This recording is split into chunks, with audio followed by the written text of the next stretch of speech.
الحمد لوليه والصلاة على نبيه محمد وآله وأصحابه أجمعين. أما بعد، قال الله تبارك وتعالى في القرآن المجيد والفرقان الحميد: أعوذ بالله من الشيطان الرجيم. بسم الله الرحمن الرحيم. إنا نحن نزلنا الذكر وإنا له لحافظون. وقال رسول الله صلى الله عليه وسلم: خيركم من تعلم القرآن وعلمه، أو كما قال عليه الصلاة والسلام.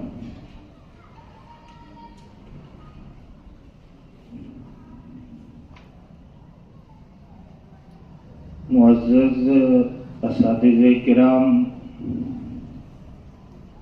مہمانان مکرم اور بھائیوں اور دوستوں،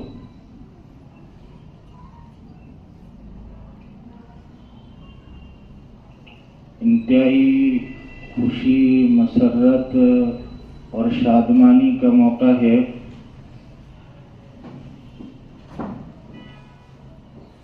کہ ہم لوگ ان دو بچوں کے ناظرہ قرآن کریم مکمل کرنے کی تقریب میں اس مجلس میں شریک ہو رہے ہیں۔ ماں باپ کے لیے بھی یہ سعادت مندی اور خوش بختی کی علامت ہے، اور ان طلباء کے لیے اور بچوں کے لیے بھی سعادت مندی کی بات ہے، اور منتظمین اساتذہ کے لیے بھی یہ سعادت مندی کی بات ہے کہ ان معصوم اور چھوٹے سے بچوں نے اساتذہ کی محنت، کوشش، جد و جہد، مستقل ان کو نکھارنے اور ان کو تراشنے اور اس قابل بنانے کے اندر انتھک کوشش کی، جس کے نتیجے کے اندر آج یہ خوبصورت سی مجلس اس سعادت کو حاصل کرنے کے لیے منعقد ہوئی۔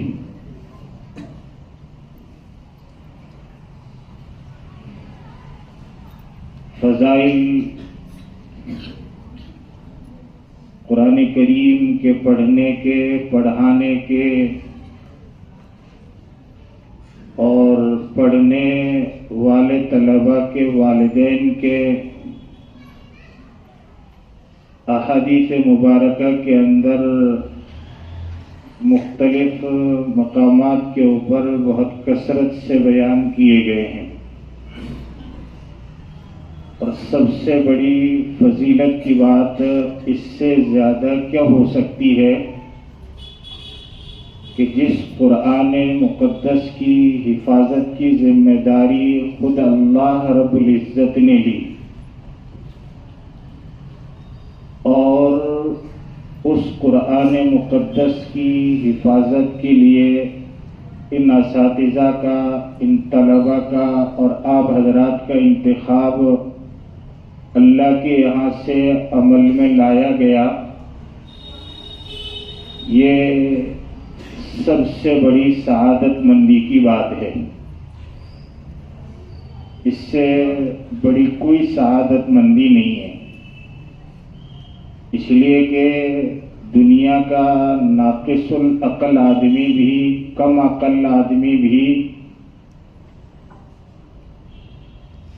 سب سے عمدہ کام کے لیے سب سے اچھے گھر کے افراد کا اور لوگوں کا انتخاب کرتا ہے، پیسے پاگل کے پاس نہیں رکھواتا ہے، سمجھدار کے پاس رکھوائے جاتے۔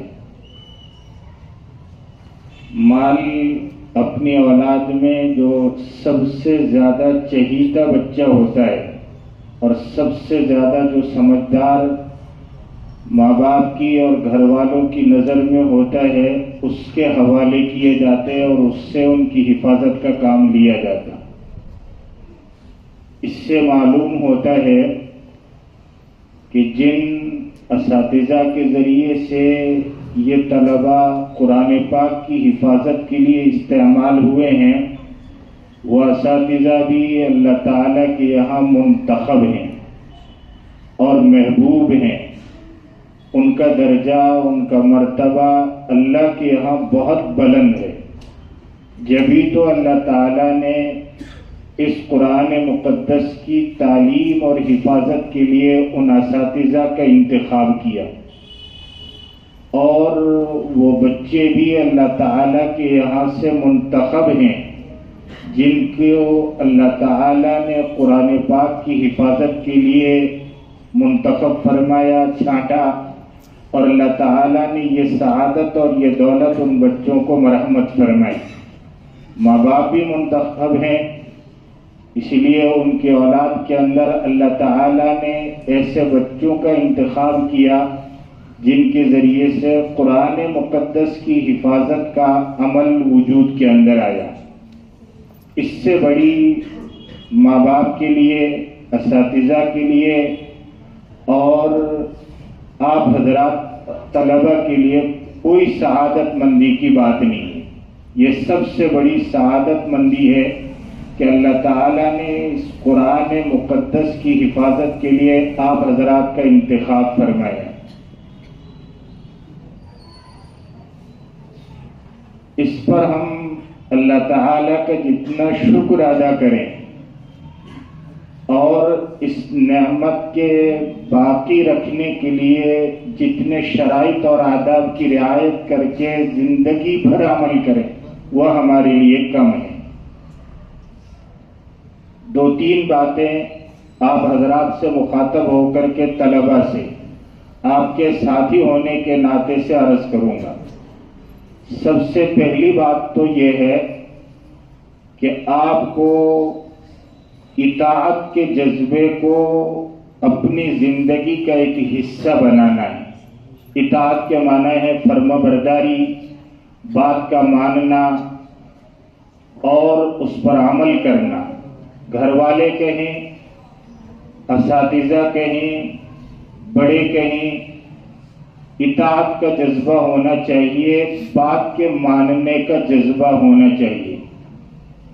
جناب رسول اللہ صلی اللہ علیہ وسلم سے لے کر کے اپنے اساتذہ، اکابرین، علماء، بزرگان دین تک آپ سیرت کا، آثار صحابہ کا اور بزرگوں کے حالات زندگی کا اگر مطالعہ کریں گے اور پڑھیں گے تو آپ اس نتیجے پر پہنچیں گے کہ اللہ تعالیٰ نے انہیں جو مقام اور مرتبہ عطا فرمایا اور محبوبیت عطا فرمائی، اس کے سب سے بڑی بنیادی چیز اطاعت اور فرما برداری تھی۔ پرانے زمانے کے اندر طلبہ میں بہت اطاعت ہوتی تھی، اولادوں میں ماں باپ کی بہت اطاعت ہوتی تھی، اور شاگردوں میں اپنے اساتذہ کی بات کے ماننے کا بہت جذبہ رہتا تھا۔ اب یہ چیز دھیرے دھیرے الٹ رہی ہے۔ اولاد یہ چاہتی ہے کہ ماں باپ ہماری مانیں، ہم نہ مانیں۔ طلبہ اور پڑھنے والے یہ چاہتے ہیں کہ اساتذہ ہماری مانیں، ہم ان کی نہیں مانیں، اور چھوٹے یہ چاہتے ہیں کہ بڑے ہمارے مطیع فرما بردار بنے، ہم ان کی بات ماننے والے نہ بنیں۔ ایک حدیث مبارکہ کے اندر جناب رسول اللہ صلی اللہ علیہ وسلم نے ارشاد فرمایا، اللہ تعالیٰ نے میرے لیے جو خیر رکھی ہے، بھلائی رکھی ہے، عافیت رکھی ہے اور اچھائی جو اللہ تعالیٰ نے میرے لیے رکھی ہے، وہ ماننے کے اندر رکھی ہے، منوانے میں نہیں رکھی۔ اب اس کا اب جو طلباء کا چلن ہے، اولادوں کا چلن ہے، چھوٹوں کا جو رہن سہن ہے، وہ اس کے بالکل برخلاف ہے۔ ایک مثال سے بات سمجھا دوں۔ پہلے آپ اپنے اساتذہ سے جب حالات زندگی پوچھیں گے یا آپ کسی کتاب کا مطالعہ کریں گے تو آپ کو معلوم ہوگا کہ طالب علم کسی عمل کے کرنے کے لیے یا گھر کے چھوٹے کوئی کام کرنے کے لیے اپنے بڑوں سے پوچھتے تھے۔ گھر کے بڑے اساتذہ اگر اجازت دے دیتے تو وہ کام کرتے تھے، اور اگر وہ منع کر دیتے تو وہ بیٹھ جاتے تھے، وہ اس عمل کے کرنے سے رک جاتے تھے، وہ کام نہیں کرتے تھے۔ اب اس کا بالکل الٹا ہے۔ ایک طالب علم اگر کھڑا ہو گیا پیشاب کے لیے، استاد مجبور ہوگا اس کو چھٹی دینے پہ، وہ طالب علم نہیں بیٹھے گا، وہ جائے گا ہی جائے گا۔ اولاد اگر کسی عمل کے کرنے کے لیے تیار ہوگی کہ مجھے یہ کام کرنا ہے، گاڑی لینی ہے، سائیکل لینی ہے، کھانے کی کوئی چیز لینی ہے یا پہننے کی کوئی چیز لینی ہے، ماں باپ ماننے پہ مجبور ہو جاتے ہیں، اولاد نہیں مانتی ہے۔ اسی لیے خیر اور عافیت اور بھلائی جب رسول اللہ صلی اللہ علیہ وسلم کی ذات اقدس کے لیے منوانے میں نہیں ہے تو آپ کی امت کے افراد کے لیے منوانے میں کہاں سے ہوگی؟ اس لیے سب سے پہلی چیز یہ ہے کہ آپ کے اندر اطاعت کا جذبہ ہو، بات ماننے کا جذبہ ہو۔ اب طلبہ سوچتے ہیں کہ ہم تو سب باتیں مانتے ہیں، کون سی نہیں مانتے؟ ایک استاد نے سبق دیا 1 صفحے کا اور طالب علم یاد کر کے لے آیا 1.25 صفحے کا، تو آپ نے کہاں مانی؟ ایک استاد نے سبق دیا آدھے صفحے کا، طالب علم یاد کر کے لایا 2 لائن کا، آپ نے کہاں مانی؟ اس لیے ماننے کا جذبہ یہ ہماری زندگی کا ایک حصہ ہونا چاہیے، اور زمانے طالب علمی تک ہی نہیں بلکہ موت تک کے لیے ہم مان کر کے چلیں۔ اللہ تعالیٰ بھی اطاعت کا، فرما برداری کا حکم کرتا ہے۔ اطیعوا اللہ و اطیعوا الرسول، اللہ کی مانو، اللہ کے رسول کی مانو، مان کر کے زندگی گزارو۔ حضرت امام اعظم ابو حنیفہ رحمۃ اللہ علیہ بہت بڑے امام گزرے ہیں۔ ان کے یہاں طلبہ کا جو داخلہ ہوتا تھا، ایڈمیشن ہوتا تھا، پڑھنے کے لیے جو بچے آتے تھے، ان کے یہاں دوسرے جو داخلے کے امتحانات ہوتے تھے، ان میں سب سے پہلا اور بنیادی امتحان جو ہوتا تھا وہ اطاعت کا ہوتا تھا، ماننے کا ہوتا تھا۔ اگر طالب علم میں اطاعت کا جذبہ ہے، وہ اس امتحان کے اندر کامیاب ہے، تو پھر اس طالب علم کا داخلہ ہوتا تھا۔ اور اگر اطاعت کا جذبہ نہیں ہے، ماننے کا جذبہ نہیں ہے، تو حضرت امام صاحب رحمۃ اللہ علیہ کے یہاں اس طالب علم کو داخل مدرسہ یا داخل درس نہیں کیا جاتا، اس لیے کہ جب وہ ماننے کے جذبے سے آیا ہی نہیں ہے تو پھر وہ کیا پڑھے گا اور کیا سیکھے گا۔ حضرت امام محمد رحمۃ اللہ علیہ جو امام ابو حنیفہ رحمۃ اللہ علیہ کے بڑے مشہور شاگردوں میں سے ایک ہیں، ان کے حالات زندگی میں ہے کہ جب امام ابو حنیفہ رحمۃ اللہ علیہ کے یہاں آئے، سب سے پہلا جو ان کا امتحان ہوا وہ اطاعت کا ہوا۔ ماننے کا جذبہ ان کے اندر تھا، انہوں نے وہ کام کر لیا جس کام کے کرنے کی امام اعظم ابو حنیفہ رحمۃ اللہ علیہ نے ان سے کہی۔ دوسرا امتحان انہوں نے حفظ قرآن کر لیا، پھر داخلہ ہوا۔ اور اطاعت اور ماننے کے جذبے پہ حضرت امام صاحب کی جو توجہ اس کے ساتھ میں رہی اور جو دعائیں رہی اور ان دعاؤں کے جو اثرات مرتب ہوئے ان کی زندگی کے اندر، وہ آپ خوب اپنی زندگی کے اندر آگے چل کر کے کتابوں کے اندر پڑھیں گے، دیکھیں گے، سنیں گے، سمجھیں گے، آپ کو اندازہ ہوگا کہ کتنا اس کا اچھا اثر ظاہر ہو۔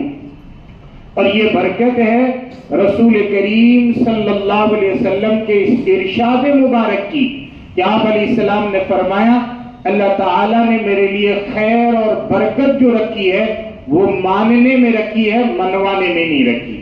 اس لیے یہ جذبہ ہو طالب علم کا بھی، استاد کا بھی، اور ماتحت کا بھی، ذمہ داروں کا بھی، سب کا یہ جذبہ ہو کہ ہمیں ماننی ہے۔ ایک بات تو آپ سے یہ عرض کرنی، دوسری بات یہ عرض کرنی ہے کہ آپ کے اندر ادب بہت ہو۔ فارسی میں بزرگوں نے لکھا ہے با ادب با نصیب، آپ سنتے رہتے ہیں بے ادب بے نصیب۔ جو با ادب ہوتا ہے وہ با نصیب ہوتا ہے، بڑا خیر کا حصہ اس کے مقدر میں اللہ کے یہاں سے آتا ہے، اور جو بے ادب ہوتا ہے اس کے حصے میں کچھ نہیں آتا، وہ خالی رہ جاتا ہے۔ اللہ کے رسول صلی اللہ علیہ وسلم کے جو فقیہ صحابہ ہیں، قرآن اور احادیث کے ذریعے سے مسائل کے نکالنے والے جو صحابہ کرام ہیں، خلفائے اربعہ کے بعد میں جن کا درجہ آتا ہے حضرت عبداللہ ابن عباس، حضرت عبداللہ ابن مسعود اور حضرت عبداللہ ابن عمر اور دیگر صحابہ کا، ان میں حضرت عبداللہ ابن عباس رضی اللہ تعالیٰ عنہ جو قرآن کے فقیہ ہیں اور امت کے سب سے بڑے مفتیوں میں جن کا شمار ہوتا ہے، حضرت عبداللہ ابن عباس رضی اللہ تعالیٰ عنہ کے حالات زندگی میں ہے کہ ایک موقع پر حضرت میمونہ رضی اللہ تعالیٰ عنہ کے یہاں رسول کریم صلی اللہ علیہ وسلم کی زندگی کے معمولات کو، آپ کے اعمال کو، آپ کی رات کی عبادت کو دیکھنے کے لیے حاضر ہوئے کہ آپ علیہ الصلوۃ والسلام گھر کے اندر کیا کیا معمولات کرتے ہیں۔ چنانچہ حضرت عبداللہ ابن عباس اس موقع پہ جب یہ واقعہ پیش آیا، آپ بالغ نہیں تھے، 11 اور 14 سال کے قریب درمیان کی کوئی عمر رہی، حاضر ہوئے اور رسول کریم صلی اللہ علیہ وسلم نماز میں مشغول تھے، جا کر کے پاس میں کھڑے ہو گئے نماز کی نیت باندھ کر کے، لیکن بائیں جانب کھڑے ہوئے۔ ایک آدمی امام ہو اور ایک مقتدی ہو تو دائیں طرف کھڑا رہنا چاہیے، بائیں طرف کھڑے ہو گئے۔ رسول کریم صلی اللہ علیہ وسلم نے یہ پکڑ کر کے ہاتھ سے دائیں طرف لیا اور بالکل برابر میں کھڑا کر دیا۔ حضرت عبداللہ ابن عباس رضی اللہ تعالیٰ عنہ پیچھے کھسک گئے۔ آپ علیہ السلام نے نماز سے فراغت کے بعد میں وجہ پوچھی، ہم نے آپ کو برابر میں کھڑا کیا تھا، آپ پیچھے چلے گئے۔ کہنے لگے کہ یا رسول اللہ صلی اللہ علیہ وسلم، میری کیا مجال ہے کہ میں آپ کے برابر میں کھڑا رہوں؟ رسول کریم صلی اللہ علیہ وسلم نے اس ادب کی بنیاد پر حضرت عبداللہ ابن عباس رضی اللہ تعالیٰ عنہ کو کئی دعائیں دی، اور ایک موقع پر بھی دی، اس موقع پہ بھی کئی دعائیں دی، اور وہ اللہ کی بارگاہ کے اندر قبول ہوئی۔ اللہ تعالیٰ نے امت کا سب سے بڑے فقہا میں ان کا شمار فرمایا، اور قرآن پاک کے بڑے مفسرین میں ان کا نام آتا ہے۔ یہ ادب کا مقام تھا۔ پرانا زمانہ جب حالات زندگی کا پڑھتے ہیں تو یہ رہتا ہے کہ استاد راستے سے گزر رہا، طالب علم اس راستے سے نہیں گزرتا تھا ادب کے مارے۔ استاد کی موجودگی میں طالب علم بائک پر نہیں چلتا تھا، سائیکل پہ نہیں چلتا تھا، اور نظر اوپر نہیں اٹھاتا تھا۔ اور مسجدوں کے اندر بڑے اداروں میں کئی مرتبہ دیکھنے کا اتفاق پہلے زمانے میں تھا، آج سے 5 سال 8 سال 10 سال پہلے، استاد جب نماز سے فارغ ہو کر کے سلام پھیرتا، طالب علم برابر میں کھڑا رہتا تھا اللہ کے حکم کو پورا کرنے کے لیے، اور جب استاد سلام پھیر لیتے طالب علم ذرا سا پیچھے کھسک جاتا ادب کی وجہ سے۔ علامہ انور شاہ کشمیری رحمت اللہ علیہ حضرت شیخ الہند رحمت اللہ علیہ کے شاگرد ہیں۔ مسئلہ پوچھنے بات پوچھنے کے لیے گئے حدیث کے متعلق۔ حضرت شیخ الہند رحمت اللہ علیہ دارالعلوم میں چارپائی پہ تشریف فرماتے، نیچے بیٹھ کے بات پوچھی اور تسلی دی۔ حضرت شیخ الہند رحمت اللہ علیہ نے علامہ انور شاہ کشمیری رحمت اللہ اپنے پڑھانے میں مشغول ہو گئے۔ حضرت شیخ الہند رحمت اللہ علیہ اٹھے، حضرت نانوتوی کے دروازے پہ گئے۔ حضرت رحمت اللہ علیہ کا انتقال ہو چکا تھا، اماں جی حیات تھی، جوتے مانگے حضرت نانوتوی رحمت اللہ علیہ کے اور اپنے سر پہ رکھا اور ان کا واسطہ دے کر کے اپنے استاد کیا حضرت نانوتوی رحمۃ اللہ علیہ کے ان جوتوں کا اور برکت کی دعائیں مانگی۔ اس لیے دوسری چیز یہ ہے کہ ہمیں اپنے اساتذہ کا ادب کرنا ہے۔ کیا کرنا ہے؟ ادب۔ تیسری بات، ہمیں اپنے اساتذہ کی خدمت کرنی ہے۔ ماں باپ کی بھی خدمت کرنی ہے، بڑوں کی بھی خدمت کرنی ہے۔ پرانا زمانہ بہت اچھا تھا، اللہ کے رسول صلی اللہ علیہ وسلم بھی خادم خدمت کیا کرتے تھے۔ پرانے زمانے میں بڑے بوڑھے اگر محلے کے کسی بچے کو کوئی کام بتا دیتے تھے، ماں باپ بھی خوش ہوتے تھے کہ فلاں نے ہمارے بچے کو کام بتایا، بچہ بھی خوش ہوتا تھا کہ فلاں کا ہمارے بچے نے کام کیا، بڑا ثواب کا کام کیا۔ اب تو ماں باپ بھی خفا ہوتے ہیں، بچوں کو بلا کے ڈانٹتے ہیں، کیا ضرورت تھی تجھے اتنے بڈھے آدمی کے، چھوڑ اس کے حال پہ۔ اس طرح کی باتیں کہنے اور سننے کو ملتی ہیں، لیکن خدمت کا بڑا جذبہ رہتا تھا، تو اس کی برکت سے اللہ تعالی کئی ساری نعمتوں اور دولتوں سے خدمت کرنے والے کو نوازتے تھے۔ اس لیے طلبہ کے اندر خدمت کا جذبہ ہونا چاہیے، ادب کا جذبہ ہونا چاہیے، اطاعت کا جذبہ ہونا چاہیے۔ یہ تین باتیں تو آپ حضرات کے لیے عرض کرنے کی ہیں۔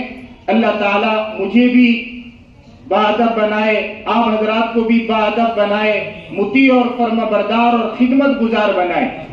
آپ خدمت کریں گے، اللہ تعالیٰ اس خدمت کی برکت سے ماں باپ کی دعائیں لگیں گی، اساتذہ کی دعائیں آپ کے ساتھ میں شامل حال رہیں گی۔ آپ کو اللہ تعالیٰ دنیا کے اندر علم اور عمل کے اعتبار سے وہ مقام اور مرتبہ عطا فرمائیں گے کہ آپ دنیا سے چلے جائیں گے، زمانہ آپ کو یاد رکھے گا اور آپ کے علوم و برکات سے استفادہ کرے گا۔ اللہ تعالیٰ مجھے بھی آپ تمام حضرات کو عمل کی توفیق عطا فرمائے۔ بڑے قابل مبارکباد ہیں یہ طلبہ جنہوں نے قرآن مقدس اپنے سینے میں محفوظ کیا۔ آپ تمام حضرات جو یہاں پڑھنے کے لیے آتے ہو، اساتذہ، منتظمین، حضرت محتمی صاحب اور سب حضرات قابل مبارکباد ہو۔ اللہ تعالیٰ آپ کے اس عمل کو قبول فرمائے اور اللہ تعالیٰ آپ کے اس عمل کے اندر خوب برکتیں عطا فرمائے۔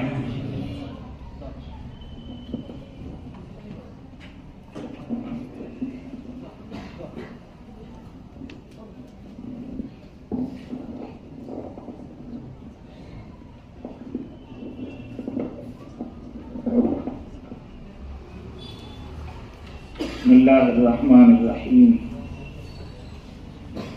الحمدللہ رب العالمین، الرحمن الرحیم، مالک یوم الدین، اللہم صلی علی محمد النبی الامی وعلی آلہ وسلم تسلیما۔ ربنا ظلمنا انفسنا وإن لم تغفر لنا وترحمنا لنکونن من الخاسرین۔ ربنا ظلمنا انفسنا وإن لم تغفر لنا وترحمنا لنكونن من الخاسرين۔ ربنا ظلمنا انفسنا وإن لم تغفر لنا وترحمنا لنكونن من الخاسرين۔ ربنا آتنا في الدنيا حسنة وفي الآخرة حسنة وقنا عذاب النار۔ یا رب العالمین، یا ارحم الراحمین، یا اکرم الاکرمین، یا ذا القوة المتین۔ یا اللہ، ہم گنہگار، عاصی، نافرمان، پاپی اور مجرم ہیں۔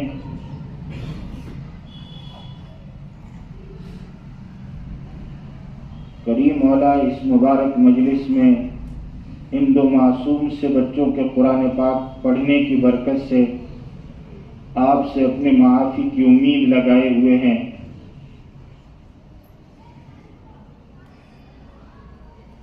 اے اللہ، آپ کی ذات پاک ہے، آپ کی ذات سے نکلا ہوا کلام پاک ہے، اور اس قرآن مقدس کو پڑھنے والے یہ بچے معصوم اور بے گناہ ہیں۔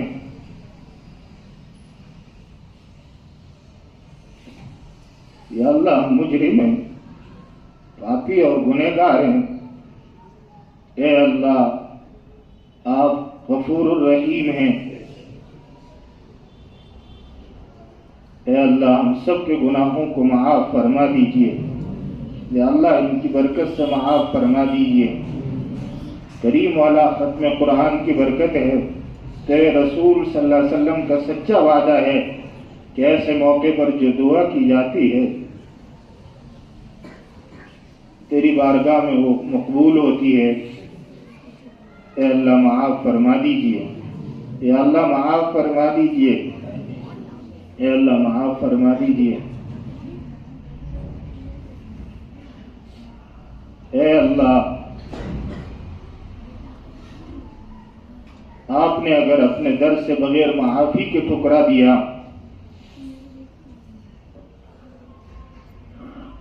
دنیا میں کوئی جگہ اور در نہیں ہے جس سے ہم اپنی معافی مانگ سکیں۔ اے اللہ ہم سب کے گناہوں کو معاف فرما، یا اللہ ہمارے ماں باپ کی مغفرت فرما، اے اللہ ہمارے ماں باپ کے ہمارے بڑے احسانات ہیں، ہر طرح کی قربانی دے کر کے اے اللہ ہمیں اس درجے تک پہنچایا۔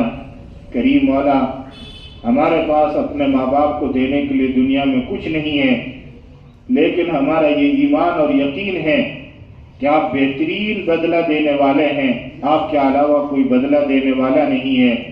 اے اللہ ہم سب کے ماں باپ کو بہترین بدل عطا فرما، یا اللہ جن کے والدین دنیا سے جا چکے ان کے قبروں کو نور سے منور فرما، جنت الفردوس میں اعلیٰ مقام نصیب فرما، حیات اور زندہ ہیں ان کے عمروں میں برکت عطا فرما، صحت سلامتی تندرستی عطا فرما۔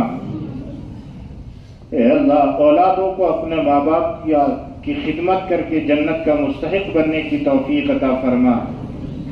اے اللہ پریشان حالوں کی پریشانیوں کو دور فرما، بیماروں کو صحت کاملہ نصیب فرما، مقروضین کی قرض کی ادائیگی کی غیب سے شکلیں صورتیں پیدا فرما، بے اولادوں کو اولاد صالح عطا فرما، بے روزگاروں کو رزق حلال نصیب فرما۔ اے اللہ ان معصوم سے بچوں نے جو قرآن مقدس اپنے سینے میں ناظرہ محفوظ کیا ہے، یا اللہ انہیں حافظ قرآن بنا، یا اللہ عالم دین بنا، یا اللہ عامل دین بنا، یا اللہ شریعت اور سنت پر عمل کرنے والے، سارے عالم کے اندر تیرے دین کو لے کر کے چلنے والے، اے اللہ ہم سب کے اولادوں کے اندر افراد پیدا فرما۔ اے اللہ اس مکتب کی دن دونی رات چگنی ترقی کے فیصلے فرما، یا اللہ اخلاص کی ضرورت سے مالا مال فرما، یا اللہ اخلاص عطا فرما، یا اللہ اخلاص عطا فرما، یا اللہ مخلصین کی جماعت ادارے کو مرحمت فرما۔ اے اللہ پڑھنے والوں میں، پڑھانے والوں میں، یا اللہ محبت کی نگاہ سے دیکھنے والوں میں، منتظمین میں کریم مولا محض تیری رضا کی جذبے کو پیدا فرما، یا اللہ تیری رضا کی جذبے کو پیدا فرما۔ اے اللہ ہر اعتبار سے تو اس مکتب کی حفاظت فرما، یا اللہ مزید ترقیوں سے ہم کنار فرما، یا اللہ جو مانگا ہے وہ بھی عطا فرما۔ کریم مولا جو مانگنے سے رہ گیا ہمارے حق میں بہتر ہے، کریم مولا وہ بھی مرحمت فرما۔ یا اللہ نبی پاک علیہ السلام کے صدقے طفیل ہم سب کی دعاؤں کو منظور اور مقبول فرما۔ ربنا تقبل منا انك انت السميع العليم وتب علينا انك انت التواب الرحيم صلی اللہ تعالی علی خیر خلقہ محمد وآلہ واصحابہ اجمعین برحمتک یا ارحم الراحمین۔